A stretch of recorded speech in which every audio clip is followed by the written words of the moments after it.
What's up, guys? I want to talk about being a lump.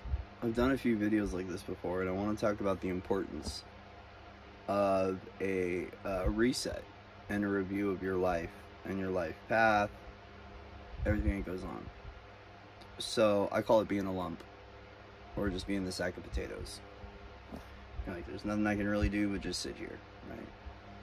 It's important for integration for us to be able to go through the full body restoration as we're clearing out all the old timelines, all the old pathways, all the old cellular memory, all the old DNA records, and the process is a lot.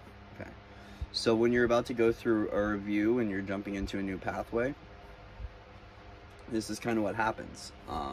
Accelerated stages of awakening, reviews, judgment days, right? Trial by fire, whatever you want to call it. We all have different ways and versions of going through this, and it's just important for us to go through the process fully. You know, a lot of the times when we have to go through these stages, it's not good timing.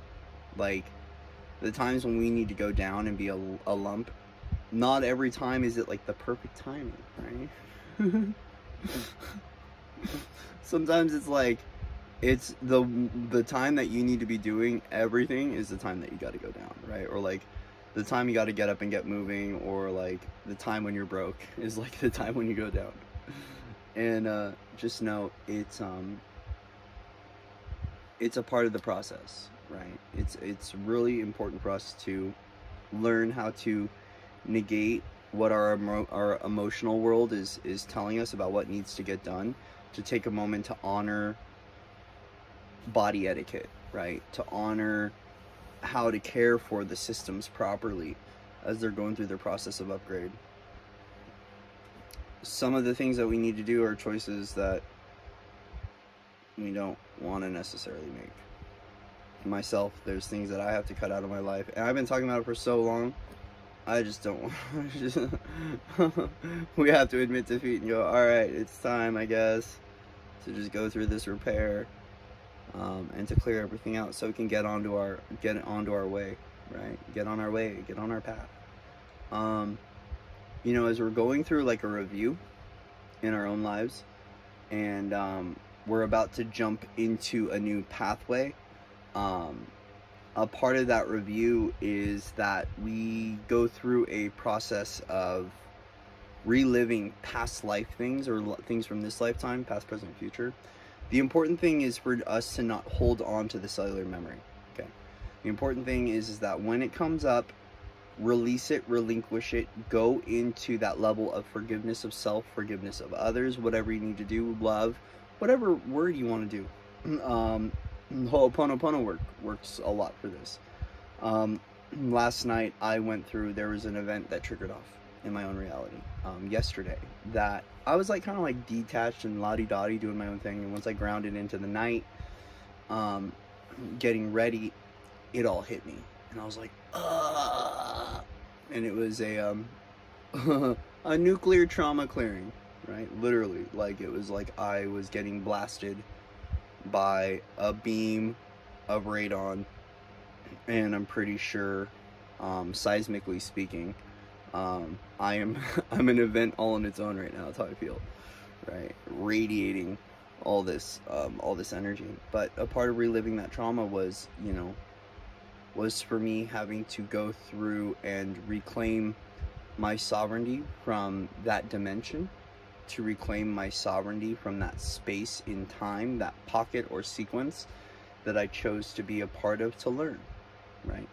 And when I see it as such, it provides me ample opportunity to come back to a level of stasis or balance, and a recognition of what my learning program has been in Earth School, what my teachings have consciously been. It's like sometimes I have to take the human out of the equation, and I have to go galactic, or I have to go higher self, or I have to go soul, because it's important for me to detach from the record that is held within the physical form, so the human body can go through what it goes through. The intensity of the trauma lines and the intensity of the cellular memory that we clear sometimes, the human body will hold on to, because it's intense. The emotional realms are intense. So a part of that is some of us sometimes have to almost like detach from the human experience to come at it from the higher perspective, to see why we chose to sign up or align to that narrative in our life, and what we were here to produce as a result of that narrative, or what we needed to let go or learn. It's trials and tribulations of consciousness expansion, right? Is like, if we see everything as a gift and we say thank you to it, the more we witness the gifts within it, right? Now, what it's done to us emotionally, what it's done to us physically, especially in regards to trauma, in regards to feeling safe within the form and safe within our realities and safe in our life paths, that's a whole nother stretch, right? And that in itself,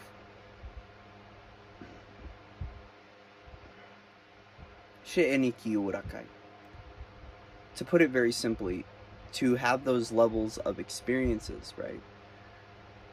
It's time for us to not demonize others or demonize ourselves for what we've quote unquote signed up to be a part of, right? Because I think that we signed up to go through certain experiences, but some of them were just like a little bit more gnarly than we signed up for, right? And that's just because there's been a lot of things. But if we see that we are on the path to collect tokens, nuggets of wisdom, nuggets of gold, nuggets of charity, nuggets of wisdom from it, we can go back into that pathway and we can retrieve what the gold is from it and hold on to it and not attach to the cellular memory of the experience itself. So it's like, in a sense, you know, I don't like doing the game theory or the simulation theory, but like, it's kind of what's coming forward right now is it's like, hey Mario, just remember everything you collected. Don't focus on everything else that you saw, right? It really is now about coming back into wellness in our own lives right now. That's why this is occurring for my own life, is that a part of this body stasis, the body restructuring, and remembering what it is to live in a live as homeopathy, right? Like really deep sacred care for the body and the vessel and what I put into it, the sooner I can begin to recognize how everything plays into a theme in my reality. So for instance, to give an example, I discovered last night that there is a soul piece of mine that I have to keep reclaiming and calling back. And the reason that this soul piece doesn't come back fully is because of resentment, right? Okay, cool. I can live with resentment, right? Where's the resentment held within my body, right? What chemicals in my life are still fueling that resentment or masking that resentment? And I found out it was coffee and cigarettes. It's my whole addiction line. I'm like, really? Like, this whole thing of resolving and dissolving this pathway and this storyline from my reality is as simple as quitting coffee and quitting cigarettes.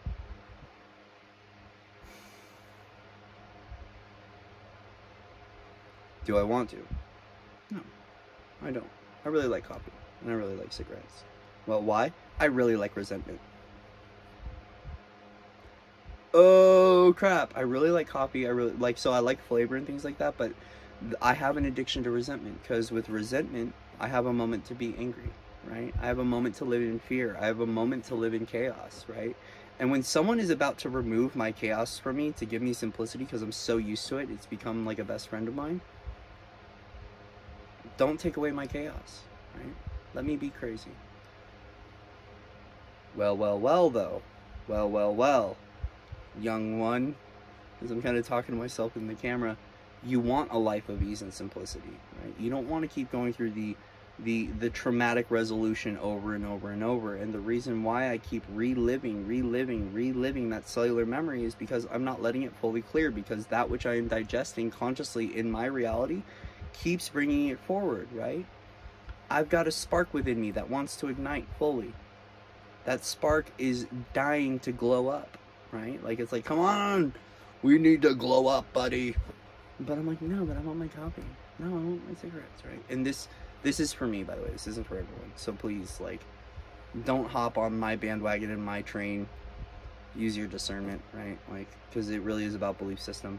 But biochemically speaking, with the biofeedback mechanisms that go on within the body, to reach that level of divine tranquility in our own lives, right? And that essence of serenity, it requires resolving and dissolving that which doesn't bring tranquility into our life.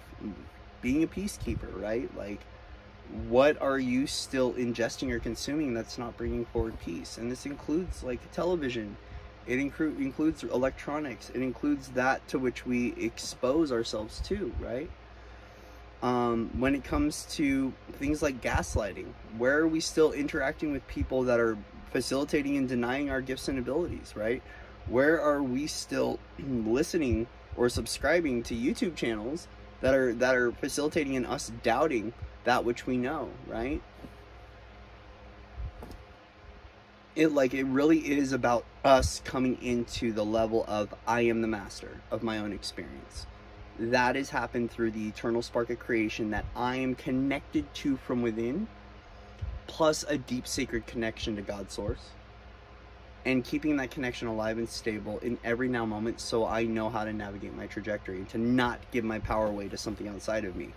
You know, it's about the right now very much so about idolization too. Where are we putting people on pedestals, right? Where are we making something outside of ourselves our truth? Where are we giving our power of our intuitive abilities or of our sentience, right, away to someone else? Like, is that really sovereignty? It's like we're playing the game of sovereignty. Many of us are declaring sovereignty, and yet our actions and belief systems aren't aligned to sovereignty, and that's what's being shown to us.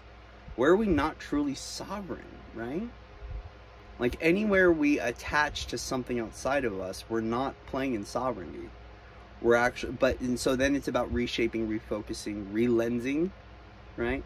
Procuring a new pathway, procuring new ideologies, seeing things in a new reflective stance, holding our neutrality, not attaching to the belief. Allow the belief system to shift, morph, change, right?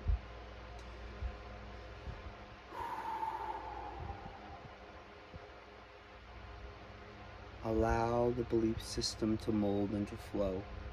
Because your templating structure, your DNA, is what's going to unlock and unravel that new belief system. I don't think it's consciously anything that we have to seek or find.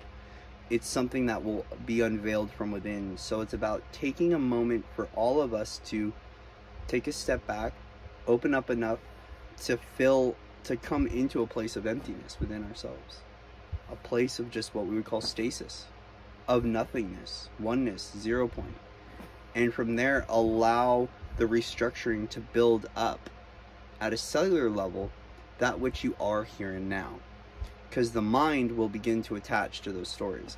There's a lot of past bleed through going on, right? Because the mental focus of the internal chatter up here, not the silence of this and the wisdom of this, but the mentality of this begins to play in this linear construct of, oh, the past is here and the present is here and the future is here, when it all exists right here. And what we're doing is we're unraveling all of that here and now and coming into this great level of merger, peace, and oneness with all of it here and now, right? Center point recognition, staying at center point, reviewing from center point, being at center point, coming back to neutrality, coming back to 0 point recognition, okay? Where am I today? That's a good question for all of us to ask ourselves, is where am I today? Am I here? Am I on New Earth? Am I playing in some pathway 6,000 years ago? Am I way too far off in the future to even know where the heck I am? Right? Grounded presence. Right? Where am I in the body? Where's my body at today? What's it communicating to me? What does it need? Creating that dialogue with self can begin to unlock the answers of our own mysteries. Right? Our own mysteries don't have to be something very esoteric. It could be as simple as finding out, getting better acquainted with self, right? And a lot of us, including myself, dive into the mysteries of the universe before we even dive into the mysteries of self. And yes, they both coexist in the oneness, right? But sometimes there's patterning, parental patterning, programming, stuff from, like, for myself, dialectical behavioral therapy that goes on, right? That I need to let go of. There's There's whole ideologies that are prison system related and judicial system related and behavioral health related that keep me in frames of thought and keep me in pathways that keep leading to these same cycles over and over and over again, right? And so a part of this for myself, and also another one of this too, is conspiracy theory stuff, is another one that plays into that, right? And it's like the belief system is what governs the reality. We know that. We know that. Belief system is what governs the reality. Well, at least I know that. Let's say that. I know that. So then a part of that is, how can I align my beliefs with true source consciousness today? How can I align my beliefs with that true source coding and that true source light? How can I begin to align my beliefs with that of God source? Right? How can I forgive the patterning of the old and gift myself the opportunity to come into the patterning of the new? Or of what I would call that source code, that God consciousness, that God light. How can I then begin to exude that and be that in every state, every message that I put forward, and in every breath that I take, right? Because with every, you know, and I'm hearing, every move you take. What is that? David Bowie? Is that David Bowie? No, it's a Police witches. Whatever. It's knowing that our higher selves are always with us, right? God's source is always with us. It's within us. It's without. It's however you choose to see it and perceive it to be. It's always with us. And a part of that spark that is within all of us, that is being ignited right now, that spark itself wants something for us, not, it doesn't want something from us, okay? So if you're listening to your spark and it's saying it wants something from you, watch out, use your discernment. Your spark always wants something for you. What does it want for you? Does it want you to be happy? Does it want you to be healthy? Does it want you to be more conscious? Does it want you to be the observer? Does it want you to let go of your savior roles? Your spark will always tell you what it wants for you. As a result, some of the things that we have to do, okay, some of the things that we have to do aren't so comfortable, right? It's really about coming into emotional balance in our lives too, making sure that the polarity, where we begin to polarize or go really extreme, that's the stuff that creates threads of attachment, is the extremities, the extreme polarization or the extreme contrast in our own lives. And like, this is about middle path of the master, bringing everything back to gray, bringing everything back to unity, bringing everything back to love. And then we do what we can to stay there, right? Because love is honor, is integrity. So even we can say, because a lot of people get caught up in the whole love light thing, and that everything's just supposed to be blissful and magical. Well, you know, for some it is, right? For some of us, it's about bringing everything back into harmony and balance, which means that we're okay with our own form. We're okay with others' forms. We're okay with other people's emotions. We're okay with self. We honor pathways. We honor what the individuals are going through. We honor what we're going through. We honor our process. We honor their process. We honor that they're just a source spark trying to ignite their flame, and I'm a source spark trying to ignite my flame. This person's going through a review, I'm going through a review. This person's punishing themselves, I might be punishing myself a little bit. Okay, let's bring it back into hope, wellness, and forgiveness, right? Let's find that sense of stasis, right? Let's begin to treat myself like a humanitarian, right? Like, let God consciousness, source light, allow God force, whatever you want to choose to call it, your higher self, be a humanitarian to you. Treat yourself with wellness and kindness. Full circle, all wellness approach to self, right? Diet, exercise, self-talk, the people that we associate with, the things of the past that we still attach to. See? You see now, if we take a grounded wellness approach, like not anything super etheric, but just like treating ourselves well, treating our bodies well, right? If we come at all of this right now with a wellness approach, what is the best for us right now? And then do that for yourself. And if it's not available resource-wise, or because of financially speaking, like, because for myself, a lot of the reason my wellness has been, quote unquote neglected has been for financial reasons. Okay. Which is, it's unfair to myself. It's unfair to my personality. It's unfair to who I am. But it's just, it's a thing. It's a thing. But that's a part of a storyline. It's a part of a traumatic tale that I tell myself. And that comes back into the resentment that needs to be let go of, right? Poverty consciousness, right? Lack stuff. It's a big one to work through. But as a result too is when we are recognizing this from within ourselves, a kind, gentle wellness approach to self is what's going to help. The biggest thing too is like, so if you were a baby bird, right, with a broken wing, how would you treat yourself? Because sometimes we demonize ourselves when actually, like, when we're the bird with the broken wing, we see ourselves as Satan, right? Or we see ourselves as a terrorist, or we see ourselves as whatever, XYZ, whatever fucked up storyline we can all jump into. When in fact, when we switch the perspective to a kind, gentle approach, we see we're just that baby bird that's learning to fly, or we've got a broken wing. And as a result, we can now take care of ourselves differently. As a result, we can be kinder and gentler to ourselves. And as a result, we can kind of soften up on the body, we can soften up on the self, we can soften up on the child and go, oh, I see you, little one. You're gonna be okay. Right? And that soft approach is how we awaken ourselves into a new life path. By just being really gentle with ourselves, right? And then as a result, the more that we practice that, we can be gentler to other people, right?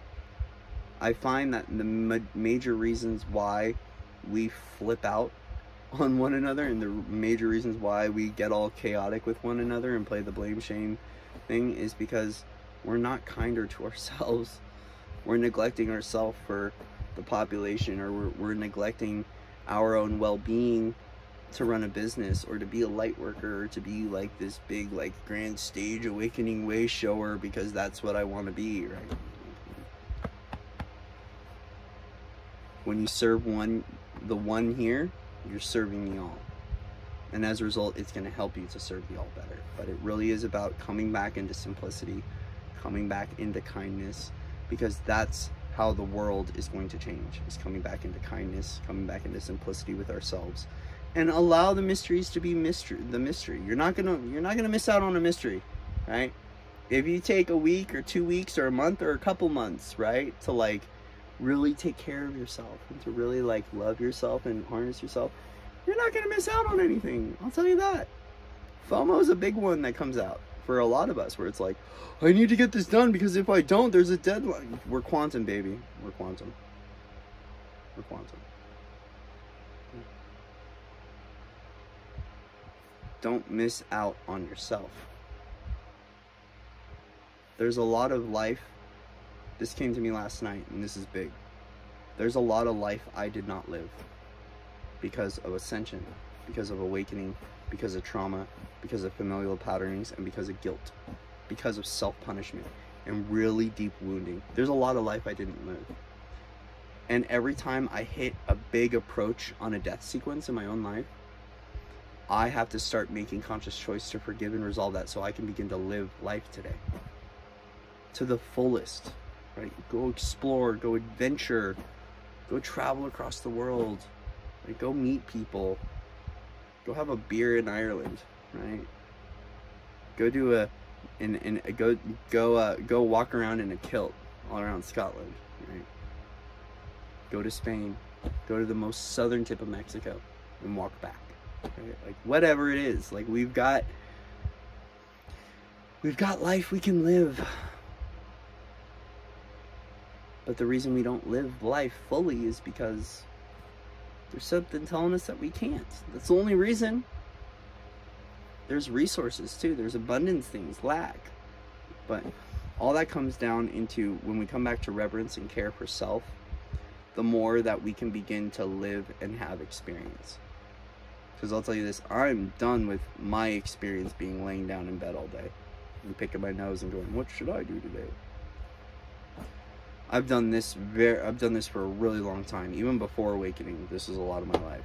Now, there's a lot of life that I chose to not live. Okay. So now that I'm gifted this opportunity to heal and to balance and to come into a wellness approach, how can I gift myself life today? By going out and having a beautiful sensory experience where all my senses just tingle with bubbles of fun and joy and laughter, right? I deserve that, so do you. This is why it's important for us to clear our traumas out and to come back into peace and wellness, because we still have a lot of life left to live. It's by no means done. And the more that we declare that in our own realities, that, hey, this isn't the ending, this is just the beginning. Wait to see what arrives for myself here and now, and for others. The more we begin to open up opportunity and pathways in our own lives to begin to align to that wellness, that stasis, that balance, that peace, that love, that bubbly sensory experience, right? And that bubbly sensory experience can happen. I believe it to be true. I know it's possible. I know it's possible because I've seen it with others. I've also had glimpses of it, right? I've had glimpses of it. So today, tune to the senses. What do our senses need from us? Do they need experience? Do they need life? What do they need? I can tell all of us right now need a little bit more experience in our life. And not the experience, but the experience. Two different, this isn't like experience to go out and get the, but it's coming back into that experience within our own life of wellness and of love, right? Let's begin to breathe life into our own reality and say no to the Metatronic death coding. Simple, just say no to it. Come back into an energetic life force that spirals up into wellness and connection with God, not spiraling down into pits of illusion and pitfalls. Come back into your life path. Breathe in the essence of soul. Breathe in the essence of spirit. Breathe in the essence of life. There's a reason. It's called life force energy. It's a provision from God. That is our gift from God, is to be able to reclaim and attain our life force, to breathe it into the cells of our being, to allow them to dance, shift, and morph to the tune of this connection. And the more that we sustain and breathe this life force within us, and we say no more to the death, okay, the more we come back into this centered level of grace from within, where we're harmonizing with unity consciousness and we're harmonizing with our own life force. And as a result, when we are really truly holding in our life force energy, we get to go out and live that life force and send that life force out. We have to stop selling our life force to obligations, selling our life force to student-teacher dynamics. Stop selling our life force to politicians. Stop giving away our life force to a belief system. It's about finding, reclaiming, taking ownership of our own God spark within, and not allowing others to obtain that for their own means. Focus on our own wellness and allow our God spark to be our future representation of what humanity is going to be. A bunch of essences walking around putting the pieces together in a beautiful way. Camaraderie, community, wellness, taking care of one another, love, unity focused. Differences of opinion, differences of belief, possibly, but we can still get along. We can still take care of one another. Bringing life back into the body. Bring life back, bring life back, bring life back, bring life back. Focus on life, focus on life. Focus on peace, focus on forgiveness. It's done, no more, back to life. Okay. This is how we awaken the dead and the dormant within our own lives. This is how we come back into that new. Right? I love you guys. Much love and respect to everyone out there. That went off on a pathway, and I'm glad it did. So we're going to stay in the meat sack. We're going to stay as lumps. Coming back to life. All right? See you guys soon.